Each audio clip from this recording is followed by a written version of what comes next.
Gimana ya caranya saat biar husu ya? Gimana ya? Ini dia. Oke, tonton video nih sampai selesai. Ya, oke. Berarti kita akan isi tabungan Tuh, rekening dengerin. Itu lebih penting. Jelas ya? Permudah urusan sholat. Tuh, dengerin Ya. kata ustaznya. Itu mudah. Kok mudah?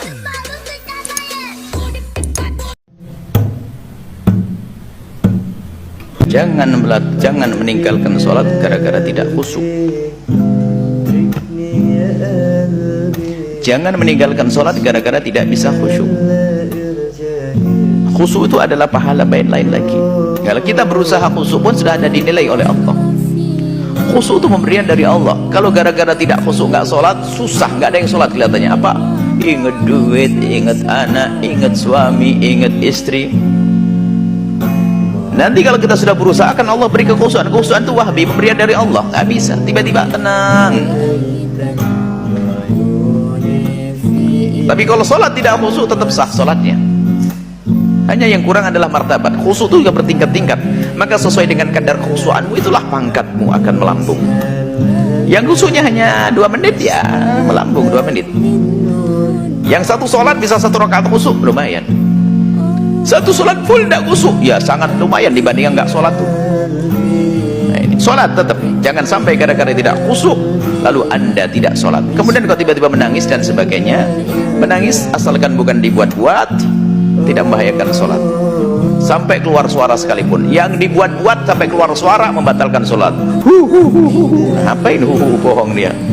Ini keluar huruf ya. Tapi kalau tiba-tiba menangis tidak membatalkan sholat. Tangis yang tidak dibuat-buat, mungkin karena ingat sesuatu, bahkan bukan ingat ayat pun, tiba-tiba ingat anaknya nangis ya, yang penting gak dibuat-buat. Tiba-tiba menangis mengucurkan air mata, apa keluar air mata membatalkan sholat? Ya tidak, pokoknya air matanya jangan kau minum, meneteskan wajah aja, selesai. Jadi tinggal anda belajar khusyuk. Pertama minta kepada Allah Subhanahu Wa Taala, cari waktu yang tepat untuk melakukan sholat ya. Kemudian sebab-sebab ketidakkhusyuan kita jauhkan, seperti HP, televisi, lingkungan yang kurang sejuk. Jadi ada beberapa hal. Kemudian biasakan kalau melakukan ibadah jangan buru-buru. Ini ada beberapa yang pernah kami hadirkan bagaimana agar kita bisa khusyuk di dalam sholat ya. Tetap lakukan sholat biarpun anda belum khusyuk, atau bahkan anda yakini anda tidak khusyuk, tetap lakukan sholat. Kalau anda terus melakukan sholat, Allah tahu ini hambaku pengen khusyuk, tidak tahu mungkin anda akan diberi khusyuan mungkin bulan depan. Bahkan ada seorang minas solehin berkata, aku menemukan lezatnya sholat, lezatnya sholat itu setelah berjuang 20 tahun. 20 tahun, baru berapa tahun kita? Jadi 20 tahun itu sehingga bisa menangis saat matahari terbit, sehingga waktuku sholat sudah berakhir, waktuku mengadu kepada Allah sudah berakhir. Tapi setelah 20 tahun mujahadah dulu, yakinlah kita sudah berusaha tapi kok keburu mati. Sudah usaha Allah nilai masukkan ahli khusyuk nanti oleh Allah. Panjang umur semuanya insyaallah. Allah alam bisawab. Tuh, dengerin. Biarpun gak husu harus sholat ya. Gue punya doanya biar husu sholat. Mau dengar? Oke. Ya muqallibal qulub sabit qalbi ala dinik. Oke, apalin itu ya. Tenang hati itu ya. Rasakan. Apalkan sekali lagi. Ya muqallibal qulubi sabit qalbi ala dinik. Oke, tenang pasti. Gue udah merasakan. Gue dari guru gue ya, tidak sembarangan ini doa ya. Berbagi ilmu itu tidak rugi ya, malah untung. Oke. Ada pertanyaan di komen ya, seperti tentang sholat, terus tentang apa saja ya, komen. Gua semampu gua yang tahu gua dijawab kok.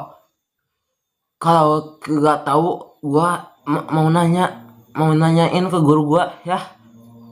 Oke, kita ulang lagi Pak Ustadz biar paham. Jangan meninggalkan sholat gara-gara tidak khusyuk. Jangan meninggalkan sholat gara-gara tidak bisa khusyuk. Khusyuk itu adalah pahala lain lagi. Kalau kita berusaha khusyuk pun sudah ada dinilai oleh Allah. Khusyuk itu pemberian dari Allah. Kalau gara-gara tidak khusyuk nggak sholat, susah, nggak ada yang sholat kelihatannya. Apa? Ingat duit, ingat anak, ingat suami, ingat istri.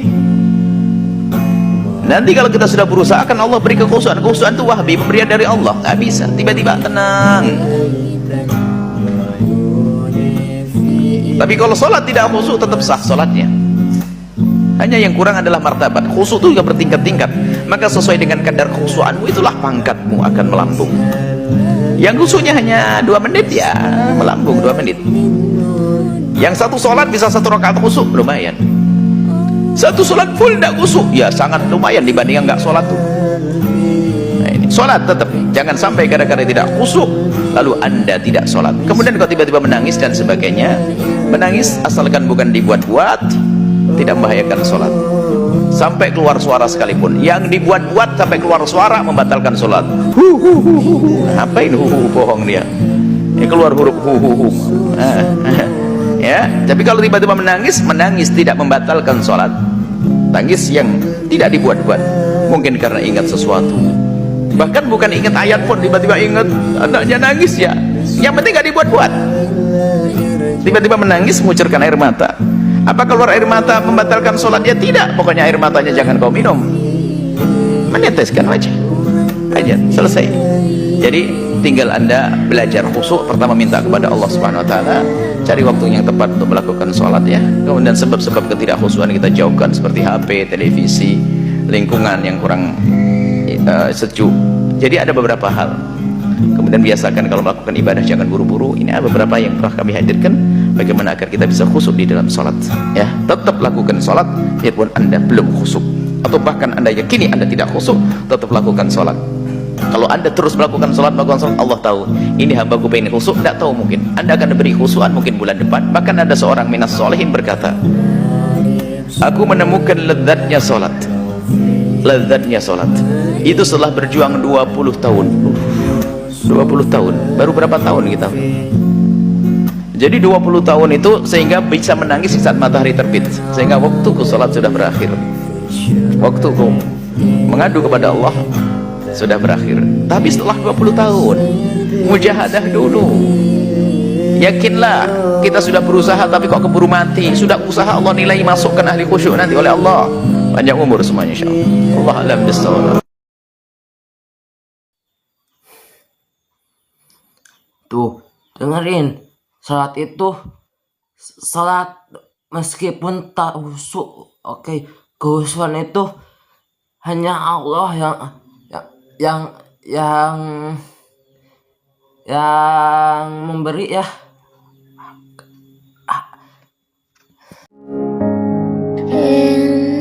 Apa hukumnya mengusap muka setelah selesai salam?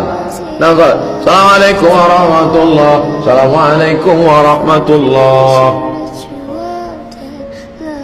Tanya dia, kamu tadi ngusap itu ibadah atau karena ngusap aja? Aku ngusap aja. Kenapa kau usap? Tak ada kelilipan mataku. Tak apa-apa. Tapi kalau dia ngusap meyakini ibadah, aku mengusap tadi karena Nabi pernah bersabda, siapa selesai sholat mengusap wajahnya, maka 1 kali wajahnya akan diusap malaikat. Itu tak ada. Ustaz pernah nanya orang yang ngusap? Tak pernah. Tak pernah. Ustaz sendiri saya tak ngusap karena tak ada dalil. Assalamualaikum warahmatullahi wabarakatuh. Yang ada dalil berdoa. Wala, Nabi tidak menurunkan tangannya hatta yamsaha bihima wajhahu. Wa ana biqabil hadamis wa salamun alal mursalin walhamdulillahi rabbil alamin.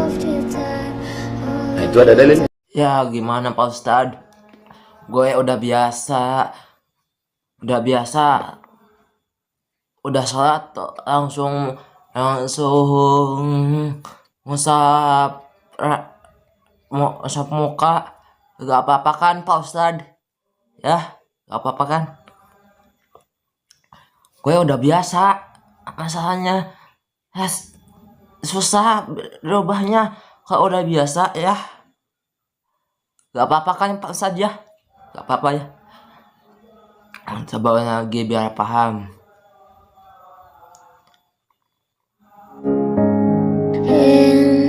Apa hukumnya mengusap muka setelah selesai salam?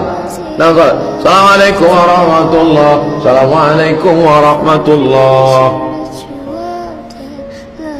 Tanya dia, kamu tadi ngusap itu ibadah atau karena ngusap aja? Aku ngusap aja. Kenapa kau usap? Tak ada kelilipan mataku. Tak apa-apa. Tapi kalau dia ngusap meyakini ibadah, aku mengusap tadi karena Nabi pernah bersabda, siapa yang selesai sholat mengusap wajahnya, maka satu kali wajahnya akan diusap malaikat. Itu tak ada. Ustaz pernah nanya orang yang ngusap? Tak pernah. Tak pernah. Ustaz sendiri saya tak ngusap karena tak ada dalil. Assalamualaikum warahmatullahi wabarakatuh. Yang ada dalil berdoa. Wala, Nabi tidak menurunkan tangannya hatta yamsaha bihima wajhahu. Wa ana bika bil adami wa salamun alal mursalin walhamdulillahi rabbil alamin. Nah, itu ada dalil. Oh, kalau doa boleh. Kalau sudah doa boleh usap muka, oke.